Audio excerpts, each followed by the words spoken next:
Welcome to S9 TV. ముందుగా headlines చూద్దాం.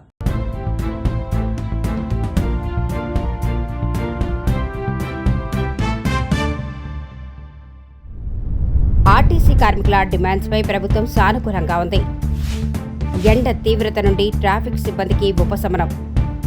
చంద్రబాబు నాయుడు తమిళనాడులో ప్రచారం చేయడం విడ్డూరమా?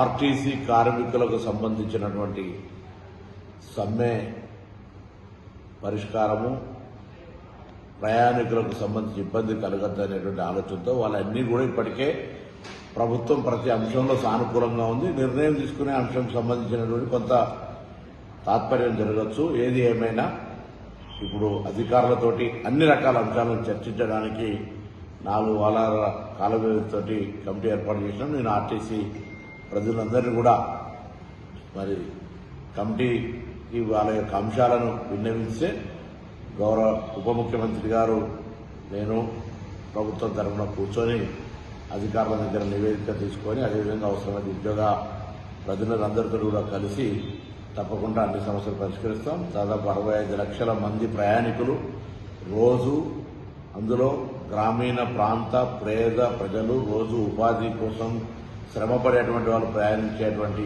ఈ బస్ ప్రయాణం పేదవాడి లైఫ్ లైన్.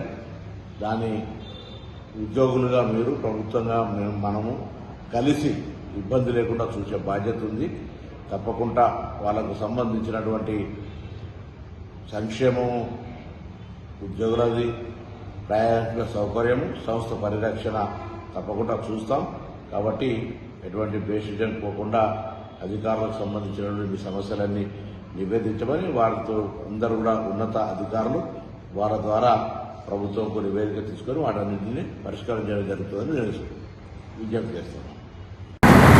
ఎండ తీవ్రత చాలా ఎక్కువ ఉండడం వల్ల ట్రాఫిక్ ఆఫీసర్స్ ఎస్పెషల్లీ ఈ ట్రాఫిక్ బూతులు కూర్చుంటున్నప్పుడు వాళ్ళకి హీట్ వేవ్తో చాలా ఇబ్బందులు పడుతున్నారు. అండ్ ఒక్కొక్క ట్రాఫిక్ ఆఫీసర్స్ 8 అవర్స్ ఇక్కడ ఉండాలి ఎండల్లో. వాళ్ళు వేరే ప్లేస్లో వెళ్ళి కూర్చోవడానికి వీల్లేదు. సో ఆ 8 అవర్స్ ఈ హీట్ వేవ్ వచ్చినప్పుడు చాలా అనారోగ్యంతో కూడా ఇబ్బంది పడుతూ ఉన్నారు. సో దీనికి ఏం వాళ్ళకి చేయవచ్చు అని డిఫరెంట్ ఆలోచనలు వచ్చినాయి.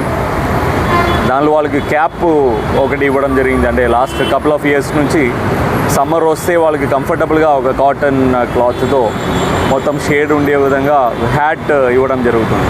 ఈ సంవత్సరం కూడా ఆల్రెడీ ఆ హ్యాట్స్ ఇస్తున్నాము. సిపి గారు ఇంకా వేరే సొల్యూషన్స్ ఏముంది చూడండి అని ఆదేశాలు ఇచ్చారు. అప్పుడు మన డీసీపీ గారు అవినాష్ గారు డీసీపీ ఖైరతాబాద్, సికింద్రాబాద్ జోన్ చూస్తున్నారు. ఆయన డిఫరెంట్ ప్లేసెస్లు చూసి డిఫరెంట్ రీసెర్చెస్ చేసి లో కాస్ట్లో మనం ఏం చేయవచ్చు అని ఆలోచన చేసి ఆయన ఈరోజు మన డ్రింకింగ్ వాటర్ అంటే నార్మల్ వాటర్ ఏదైతే ఉందో ప్లెయిన్ వాటర్లో ఒక చిన్న మోటార్ ఫిక్స్ చేసి మిస్ట్ ఫ్యాన్ లాగా ఈ అంబర్లాస్ని మనం చేయవచ్చని ఒక ఐడియా ఆయన ఇవ్వడం వల్ల ఈరోజు ఆ డెమో చూడడానికి వచ్చినాము.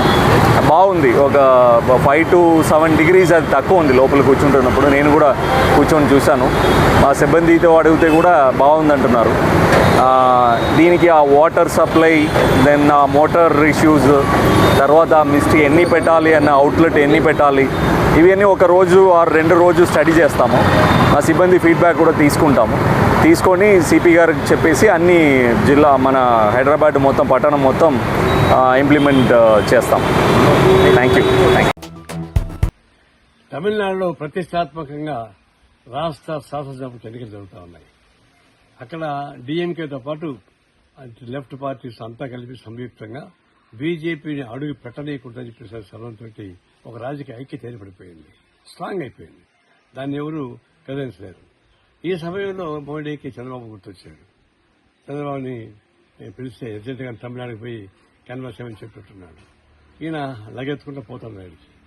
సరే, మోడీకి చంద్రబాబు నాయుడికి ఎలాంటి సంబంధం నాకు తెలుసు, మనకు చెప్పక్కర్లే. ఇప్పుడు ఆయనకి ఆపద, ఈయన ఆపద కాపాడని చెప్పి ప్రయత్నిస్తున్నాడు. వీళ్ళు ఎక్కడ తెలుగు మాట్లాడే వాళ్ళ దగ్గర పోయి తెలుగు ప్రజల్ని ఇన్ఫ్లుయెన్స్ ట్రై చేస్తున్నాడు. నేను ఒకటి అడుగుతున్నాను, జయలలిత ముఖ్యమంత్రి ఉన్నప్పుడు తెలుగు స్కూల్స్ అన్ని బ్యాన్ చేయడానికి తీర్మానం పెట్టేసింది. దాదాపు డెసిషన్ తీసుకుంది. అప్పుడు కమ్యూనిస్ట్ పార్టీ ముఖ్యంగా తల్లి రామచంద్ర ఎమ్మెల్యేగా ఉండి గట్టిగా ఫైట్ చేశాడు.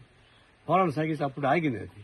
ఆనాడు తమిళనాడులో ఉన్నటువంటి తెలుగు వాళ్ళంతా వచ్చి చంద్రబాబు నాయుడిని, అయ్యా నువ్వు వచ్చి మాట్లాడు గట్టిగా, తెలుగు ప్రజానీకానికి అన్యాయం జరుగుతుంది. ఆయన పోలే, ఆనాడు పోలేదు.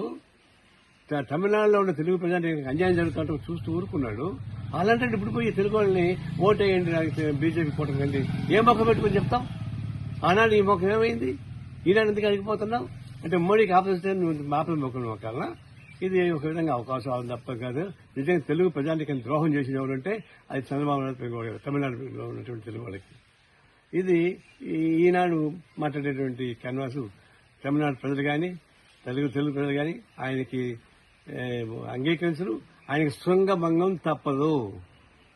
ఇంతటితో వార్తలు సమాప్తం. మరిన్ని అప్డేట్స్ కోసం చూస్తూనే ఉండండి S9 TV న్యూస్.